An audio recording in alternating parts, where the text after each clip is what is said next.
നമ്മുടെ ബോസ് അറബിയാണ്. നമുക്ക് ATM പോകേണ്ടതുണ്ട്, അല്ലെങ്കിൽ ബാങ്കിൽ പോകേണ്ടതുണ്ട്. ATM ചെറിയ പ്രശ്നമുണ്ട്. നമുക്ക് എങ്ങനെ അവതരിപ്പിക്കാം? ലീഷായ മുഷ്കില ما في أشغل بطاقة الصراف. أنا أبغى زيارة إلى ബാങ്ക്. എനിക്ക് ബാങ്ക് ഒന്ന് സന്ദർശിക്കണം. എൻ്റെ ATM പ്രശ്നമാണ്. ലീഷായ മുഷ്കില, എനിക്ക് ചെറിയൊരു പ്രശ്നമുണ്ട്. ബിത്താഖ സറാഫ് മാ യഷ്ഗുൽ. ബിത്താഖ സറാഫ് ATM കാർഡ് മാ യഷ്ഗുൽ. അന അബ്ഗാ റൂഹ് ബാങ്ക്. അന അബ്ഗാ റൂഹ് ബാങ്ക്. എനിക്ക് ബാങ്കിൽ പോകണം. അതല്ലെങ്കിൽ എന്ത് ചെയ്യാം? അന അബ്ഗാ സിയാറ ഇലൽ ബാങ്ക്. അന അബ്ഗാ സിയാറ. എനിക്ക് സന്ദർശിക്കേണ്ടതുണ്ട് ബാങ്കിൽ. ഇല ബാങ്ക്. هذا ما في أشغل كثير أيام. ما في أشغل.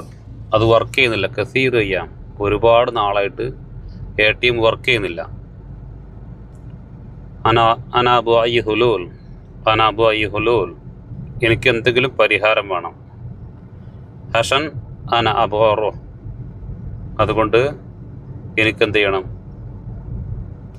പോകണം. ഇല്ല ബാങ്ക്. ഇതിൽ മറ്റു രീതിയിൽ പറയാം. أنا بطاقة الصراف ما في أشغل كثير أيام. أنا أبغى أروح بنك. إن شاء الله في وقت فاضي أنا أروح بنك. بعدين ശേഷം أنا أرجع صرة. അല്ലെങ്കിൽ أنا أرجع صرة. أنا أرجع صرة. ഞാൻ പെട്ടെന്ന് തന്നെ മടങ്ങും. ഇങ്ങനെ പല രൂപത്തിൽ നമുക്ക് പറയാം. നമ്മളിതിൽ മനസ്സിലാക്കേണ്ടത് ഇതിൽ ഏതൊക്കെ വാക്കുകൾ ഉപയോഗിക്കുന്നു എന്നുള്ളത് നമ്മളിങ്ങനെ പരിശീലിക്കുക. ഓക്കെ, ചെറിയ വാക്കുകൾ അങ്ങോട്ടും ഇങ്ങോട്ടും മാറിയ കുഴപ്പമില്ല. അതിന് പകരം നമുക്ക് അറിയുന്ന വാക്കുകളൊക്കെ ഉപയോഗിക്കാം. ഓക്കെ, സാധനങ്ങൾ ഉപയോഗിച്ച് പരിചയമുള്ള വാക്കുകൾ ഉണ്ടാവും ചിലപ്പോൾ, ഇതല്ലാതെ. അപ്പോൾ ആ രീതിയിൽ വളരെ സിമ്പിളായിട്ട് അവതരിപ്പിക്കാം.